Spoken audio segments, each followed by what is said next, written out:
encuentren muy bien. El día de hoy vamos a hablar sobre un tema muy interesante que es el aparato digestivo. Recuerda el proceso de digestión. Cuando tú tienes hambre te llevas un alimento a la boca y se llama una serie de procesos. Estos procesos se conocen como la digestión. Muy bien, ¿cómo debemos estudiar los aparatos? ¿No? Porque vamos a hablar de varios aparatos. Debes tener una estrategia. Hay que tener en cuenta el concepto, la función y los componentes. El aparato digestivo es un conjunto de órganos encargados de la digestión y la absorción de los alimentos. La digestión es un proceso mecánico y químico. ¿Pero qué es la digestión? A ver, recuerda las primeras clases cuando hablamos de metabolismo. Hablamos de anabolismo y hablamos de catabolismo. Cuando hablamos de digestión, es un proceso catabólico, es un proceso de degradación, es un proceso de destrucción. Eso ocurre no solo por tus dientes, no solo por los movimientos peristálticos, sino también por acción de las enzimas. Aquí, por ejemplo, está la saliva, está el jugo gástrico, el jugo intestinal, la bilis, el jugo pancreático, en fin. ¿Cuáles son los componentes del cuáles son los componentes del aparato digestivo? Dos, el tubo digestivo y las glándulas anexas. ¿Y qué abarca el tubo digestivo? La boca, la faringe, el esófago, el estómago, el intestino delgado y el intestino grueso. ¿Y qué abarcan las glándulas anexas? Las glándulas salivales, el hígado y el páncreas. Te doy una bionota. El tubo digestivo mide en su longitud aproximadamente entre 10, 11 hasta 12 metros. Alucina. Desde la boca hasta la parte final del intestino grueso. El componente del tubo digestivo que tiene mayor longitud es el intestino delgado. ¿Cuánto mide? Algunos libros te dicen entre 6 a 7 metros en una persona adulta. Obviamente depende del tamaño, ¿no? Pero ese es el promedio. Mira, 6 a 7 metros. Si tú sales a la calle y ves el poste de luz, ese poste mide promedio 6 metros. Es el promedio. Y eso es lo que mide tu intestino delgado. Entonces, la próxima vez que ves un poste de luz, dices, ya, eso mide tu intestino delgado. Pero ¿dónde, profe? ¿Dónde está? Está muy bien acomodadito, muy bien bonito. ¿No? Y las glándulas anexas, las glándulas salivales que producen saliva, el hígado que produce la bilis y el páncreas que produce el jugo pancreático. Aquí también debemos recordar que en la boca se forma el bolo alimenticio. ¿No? Eso ocurre en la boca. En el estómago se forma el quimo. Escucha, quimo. Y en el intestino delgado, el quimo se convierte en quilo. Eso es clásico. Anota, resalta. Y en el intestino grueso, lo que no se absorbe, lo que no se va a utilizar, lo que no sirve, ¿en qué se convierte? Bueno, hay muchos nombres para mencionarlo, pero lo prudente dentro de biología utiliza el término heces, ¿no? Y páfora. Listo, observa aquí, acá están las glándulas salivales, acá está la boca, la faringe, ¿no? El esófago, miren, ese tubo, el esófago. Luego llega el estómago. ¿Dónde se ubica el estómago? ¿Lado derecho o lado izquierdo? A ver, ¿dónde se ubica el estómago? A ver, de Tim Marín, de dos pingües, derecho, izquierdo, derecho, izquierdo, derecho, izquierdo. El estómago se encuentra en el lado izquierdo. Y el hígado se encuentra en el lado derecho. Así que un golpe, un gancho al hígado, privas a tu oponente. Muy bien, ahí está el intestino delgado y el intestino grueso, que termina con el A. Muy bien, hablemos de la función. Cuando hablamos de las funciones del aparato digestivo, hay que mencionar la ingestión, la secreción, la motilidad, la digestión, la absorción, la defecación. ¿En qué consiste la ingestión? La ingestión es es el ingreso, ¿ya? El ingreso de alimentos al tubo digestivo. Ingreso, ¿no? Al tubo digestivo. La secreción, la glándula libera los jugos digestivos, la motilidad, movimiento de la pared del tubo digestivo, mezcla y progresión, la digestión, desdoblamiento de los compuestos complejos, la absorción, paso de los productos a la vía venoso-linfática y la defecación, evacuación de las sustancias no digeridas ni absorbidas. O sea, lo que no se absorbe, para afuera, ¿no? Son los procesos, la función, ingestión, secreción, motilidad, digestión, absorción, defecación. La histología del tubo digestivo. A ver, recordemos, esto lo vimos en temas anteriores, en otras sesiones. ¿Qué es la histología? La histología es una ciencia. ¿Y de qué se encarga? Del estudio de los tejidos. Cuando hablamos de los tejidos, en el caso del tubo digestivo, vamos a hablar de 4. ¿Cuáles son esos 4? La mucosa, la submucosa, la muscular y la serosa o adventicia. En el caso de la mucosa, presenta el epitelio, la lámina propia y la capa muscular de la mucosa. El epitelio, ya lo hemos visto en tejido epitelial, en este caso es estratificado plano, no queratinizado, desde la boca hasta el cardias, y es simple cilíndrico a partir del cardias hacia el ano. La lámina propia está formada por tejido conectivo laxo y la muscularis de la mucosa es músculo liso. Recuerda que el músculo liso no es voluntario, o sea, es involuntario, contracción lenta. ¿Se ubica dónde? A nivel del tubo digestivo, por ejemplo. La submucosa presenta tejido conectivo laxo. La submucosa presenta el plexo de Meissner.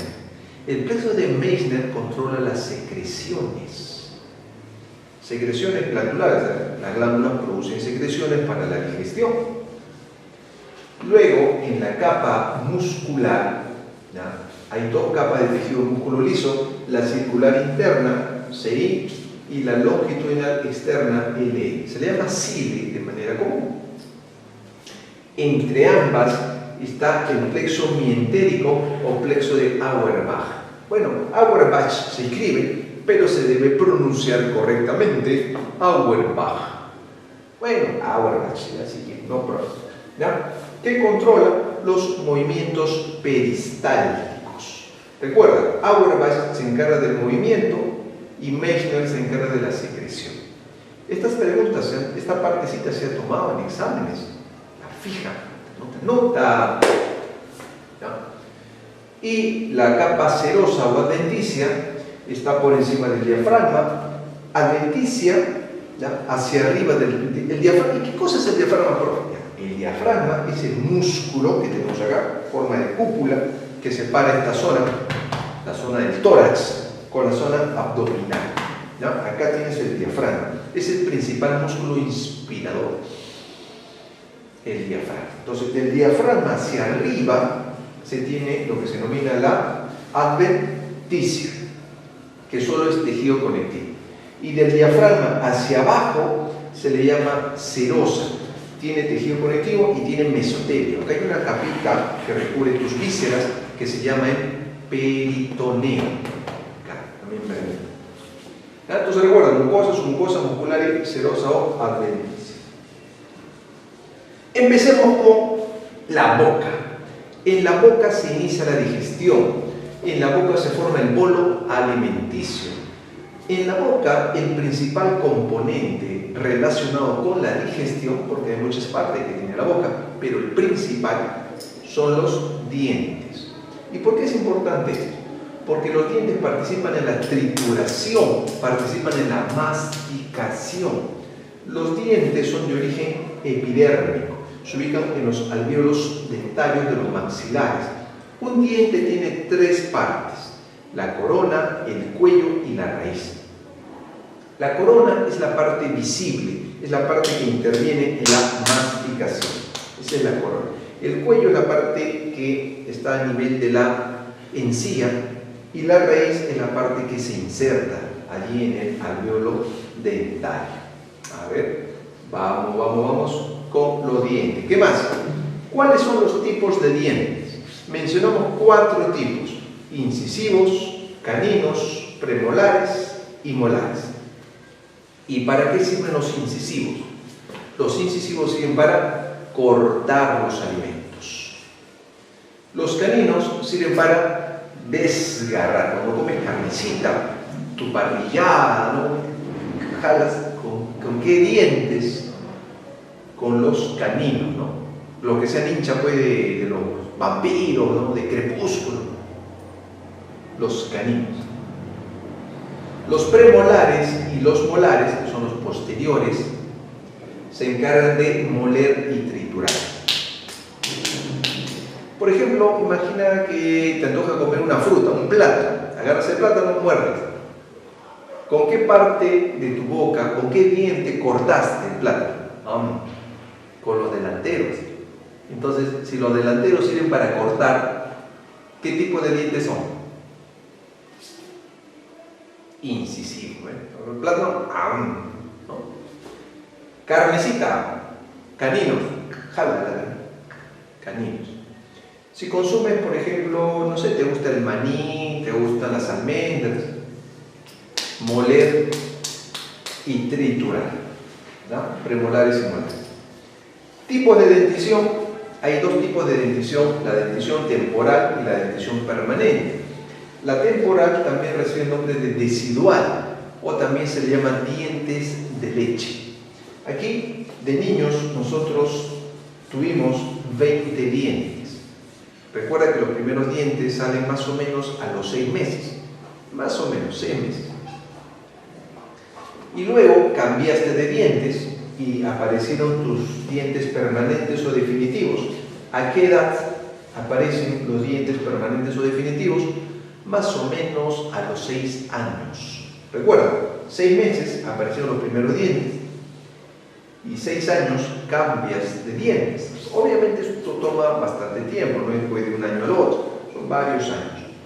¿Y cuántos dientes vas a tener al final? 32 dientes. 20 dientes de niño, 32 dientes de adulto.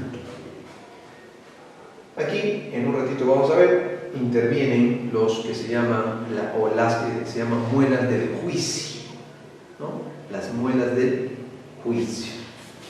Ahora, ¿cuál es la histología de un diente? Recuerda, histología se encarga de los tejidos. Un diente tiene 5 tejidos: esmalte, dentina, pulpa, cemento y el ligamento periodontal. El esmalte es el tejido más duro de todo tu cuerpo. Está formado por los ameloblastos. Lo más duro que tienes en el cuerpo es el esmalte, es más duro que tu hueso. Está formado por hidroxiapatita, tiene la misma composición que los huesos, pero mucho más resistente. El number 2, el número 2, es la dentina. El número 2 se endurece. En la dentina tenemos que mencionar los odontoblastos. La dentina es la que ocupa la mayor cantidad de espacio, ¿no? Constituyente, mejor dicho, del diente. La pulpa es la zona inervada y vascularizada. ¿Qué significa esto? Inervado significa que presenta nervios. Vascularizado significa que tiene vasos sanguíneos. La caries empieza a nivel del esmalte, pero como es lo más duro que tienes en todo tu cuerpo, no sientes la molestia y la bacteria avanza, o las bacterias. Y luego atraviesan el esmalte y llegan a la dentina, que es un tejido recontra duro también, y tampoco sientes dolor, y siguen las bacterias haciendo hueco. ¿Cuándo sientes dolor? Cuando llega la pulpa, y ya es demasiado tarde, porque la pulpa es inervada y vascularizada. El cemento rodea la raíz del diente y el ligamento periodontal rodea el cemento para mantenerlo fijo. La fórmula dentaria, que en los niños se coloca esta fórmula: I significa incisivo, C canino y M molar. Estos números hacen referencia a la mitad: 2 incisivos de este lado, 1 canino y 2 molares. Si tú sumas 2 aquí, 1 y 2, ¿cuánto te da? 2, 1, 2, 2 y 2, 4, 5. 5 arriba, 5 abajo. El numerador, maxilar superior, denominador, maxilar inferior.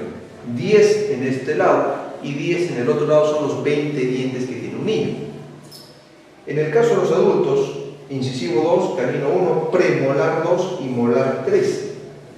Una pregunta que se ha tomado, no solo en la Universidad Basada, se ha tomado en la UNSA, se ha tomado en San Marcos. ¿Qué dientes no presenta un niño en comparación a un adulto? Recuerda, un niño no tiene premolares.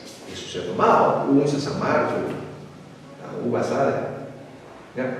2, 1, 2, 3. Mira. 3, 5, 6, 7, 8. 8 y 8, 16. 16 más 16, los 32 dientes de un adulto. Acá puedes apreciar, mira cómo es el incisivo para cortar el canino, esta es la raíz, ¿no? El canino para desgarrar los premolares y los molares. Esta es la corona, que es la parte que interviene en la masticación. Este es el cuello, la parte media, y la raíz, la parte que se inserta, ¿no? Ahí ves la ubicación: incisivo, canino, premolares y los molares. Luego viene la faringe. Recordemos, en la boca se forma el bolo alimenticio. Este pasa a la faringe. La faringe es un conducto musculomembranoso que interviene tanto en la digestión como en la respiración. Por eso se le llama vía aerodigestiva. Tiene 3 porciones o 3 partes: la rinofaringe o faringe nasal, que es la parte superior, la orofaringe o bucofaringe, que es la parte media, y la laringofaringe, que es la parte inferior. Nasofaringe, orofaringe, hipofaringe o laringofaringe. Observa las zonas. Interviene tanto para la digestión como para la respiración. Aquí en la faringe no hay ningún cambio, solo pasa el bolo alimenticio.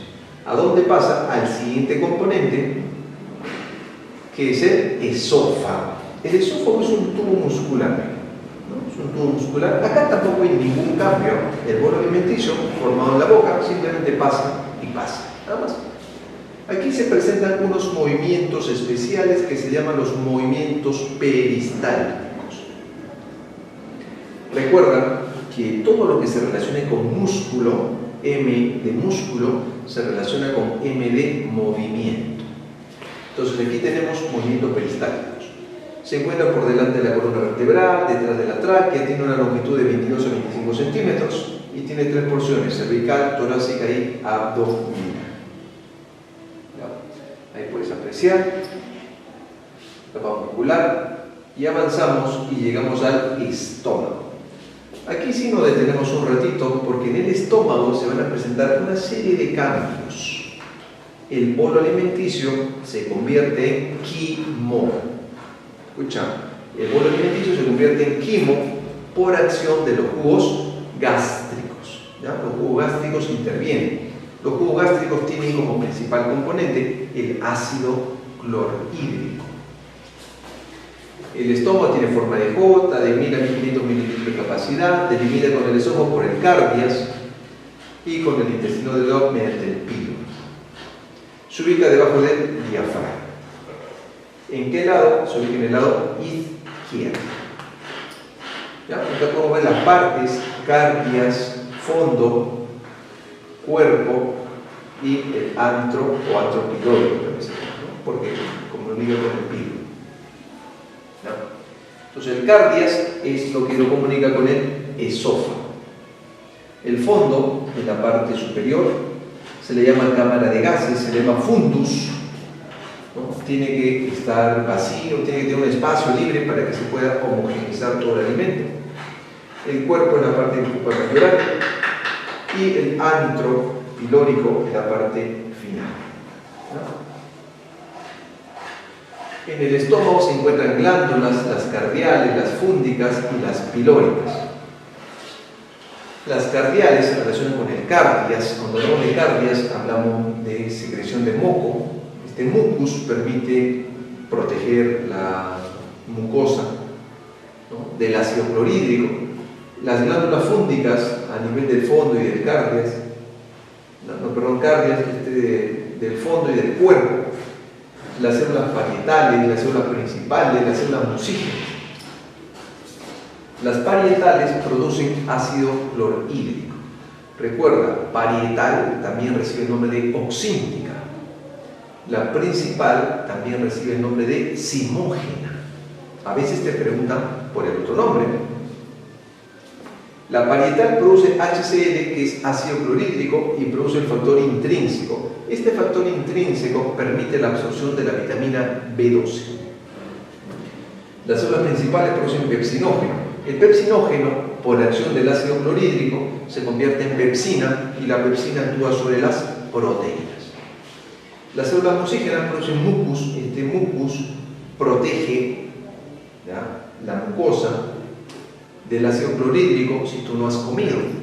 Si no has comido, el ácido clorhídrico puede dañar tu mucosa. ¿Cómo se evita eso? Mediante esta mucosidad. Y las glándulas pilóricas, a nivel del antropilórico, tienen las células G que producen gastrina. ¿Y para qué sirve la gastrina?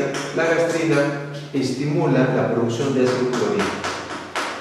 Muy bien, avanzamos y llegamos al intestino delgado. Recuerda, en la boca se formó el bolo alimenticio.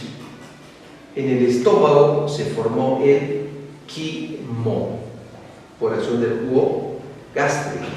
Principal componente, ácido clorhídrico. Y luego este quimo pasa al intestino delgado. Aquí el quimo se va a convertir en quilo. De ser algo pastoso, se va a convertir en algo lechoso. El intestino delgado es la porción más delgada, pero a su vez más larga del tubo digestivo.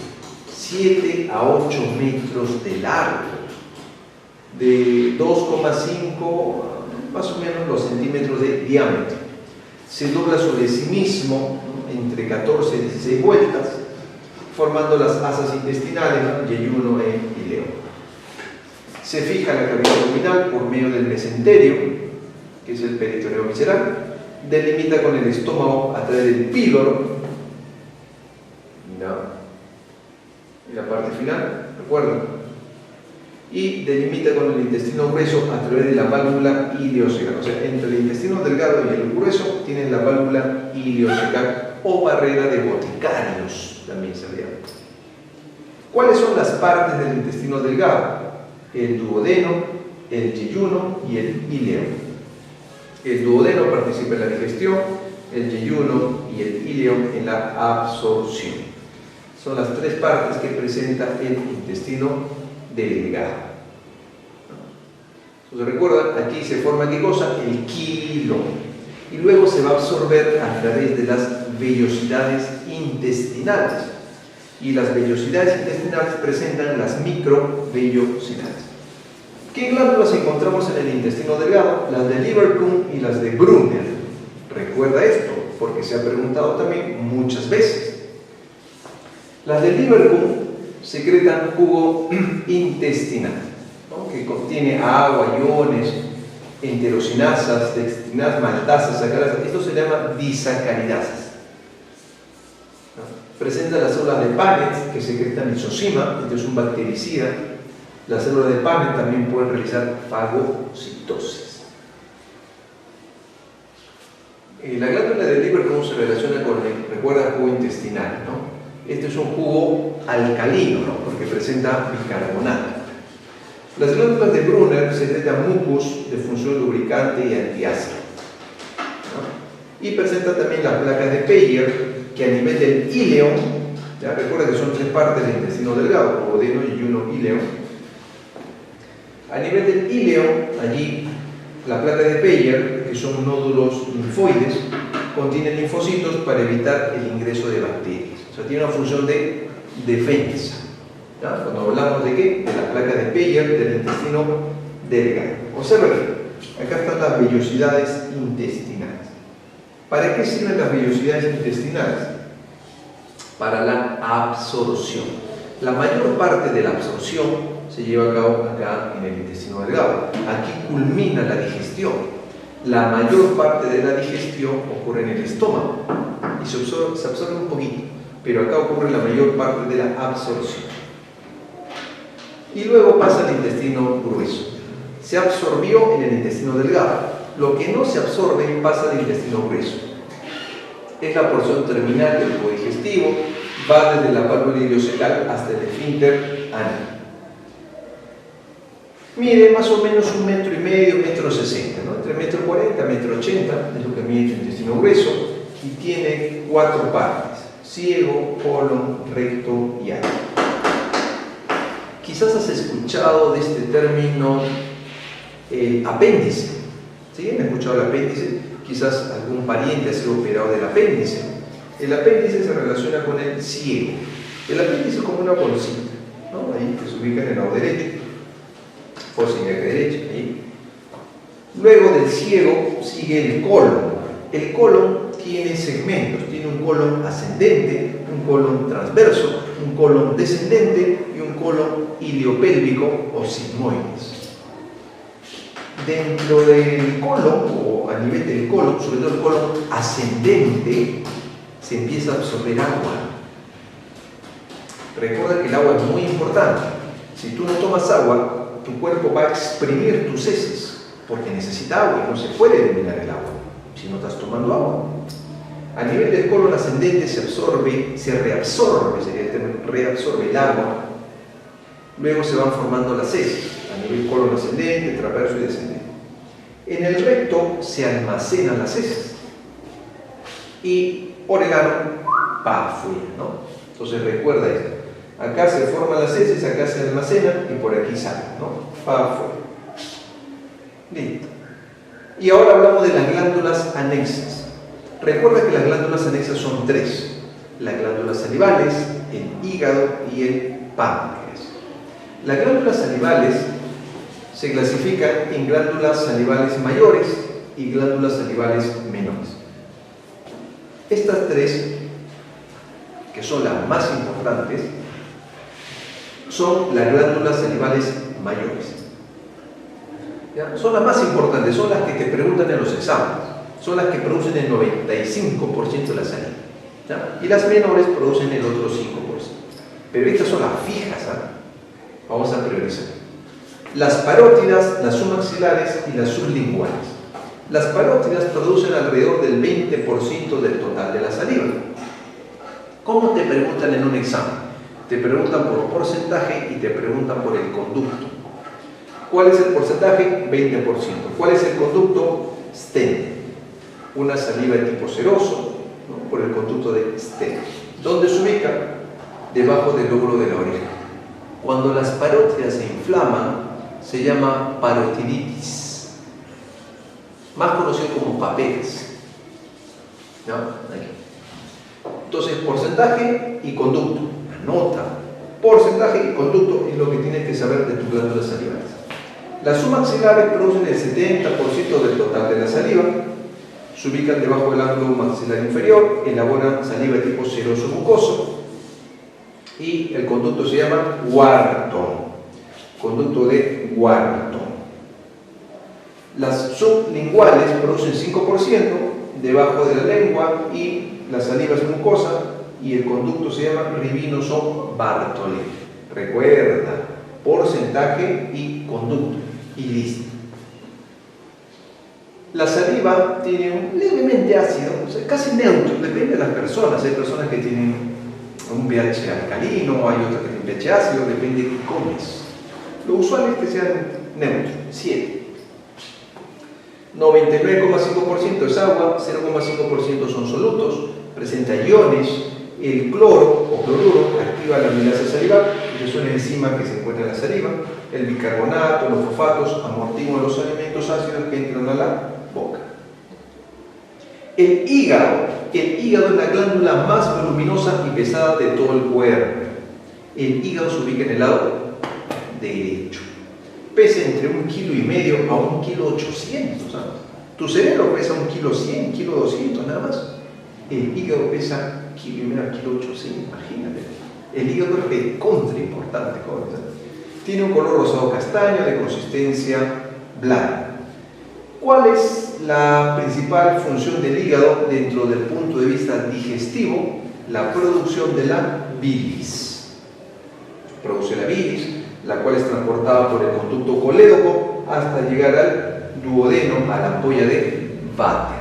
Esto es fijo, pasa, esto anota, resalta, esto es fijo del hígado. ¿Ya? Esto es lo más importante del hígado, lo que se ha tomado varias veces. Y terminamos, a ver, acá está la imagen, tiene la imagen. ¿Cómo es el hígado, profe? Ahí está el hígado. A lo mejor te gusta comer hígado, un hígado apanado. Y ahora vamos a hablar del páncreas y con eso terminamos nuestra clase de hoy. El páncreas. El páncreas es una glándula voluminosa que se ubica en el hipocondrio izquierdo, o sea, se ubica en el lado izquierdo. ¿Ya? El páncreas produce el jugo pancreático que es transportado por el conducto de Wilson. Esto es clásico. Te preguntan los conductos, así como te preguntan por la bilis. ¿Ya? La bilis, ¿qué conducto? Colédoco. ¿A dónde llega? A la ampolla de váter, en el duodeno, en el intestino delgado. ¿Y el páncreas qué produce? Jugo pancreático. ¿Y quién lo conduce? El conducto de Wilson. ¿Y a dónde llega? A la ampolla de váter, junto con el conducto colédoco. El jugo pancreático también es alcalino, igual que la bilis, igual que el jugo intestinal. Cuando tú escuches el término alcalino, tienes que asociarlo con bicarbonato. ¿Ya? El jugo pancreático tiene, por ejemplo, tripsinógeno, quimiotripsinógeno, tiene la lipasa pancreática. Todo esto va a servir para culminar la digestión en el intestino delgado. Allí se culmina la digestión, no te olvides. Y luego se realiza la absorción en el intestino delgado.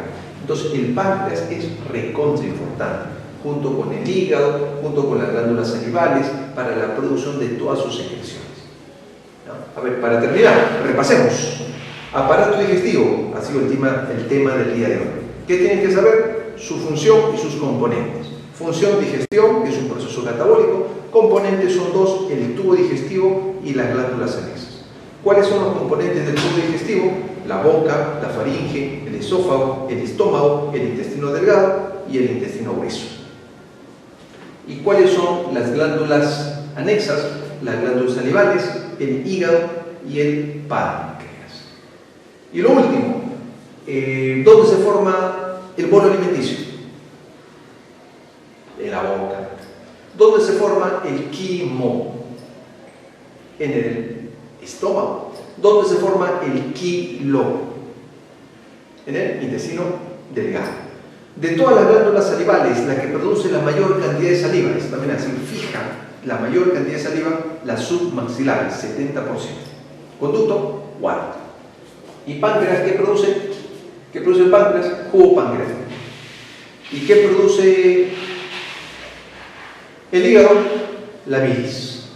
¿No? Y lo que mencionamos de las glándulas salivales, recuerda, las que producen la mayor cantidad son las submaxilares. ¿Y cómo se llama su conducto? Cuarto. Entonces, esto es lo principal que tienes que recordar respecto al aparato digestivo. Bueno, entonces hasta aquí nuestra sesión del día de hoy. Recuerda siempre repasar. Repasa para que te vaya muy bien. ¿Ya? ¡Nos vemos!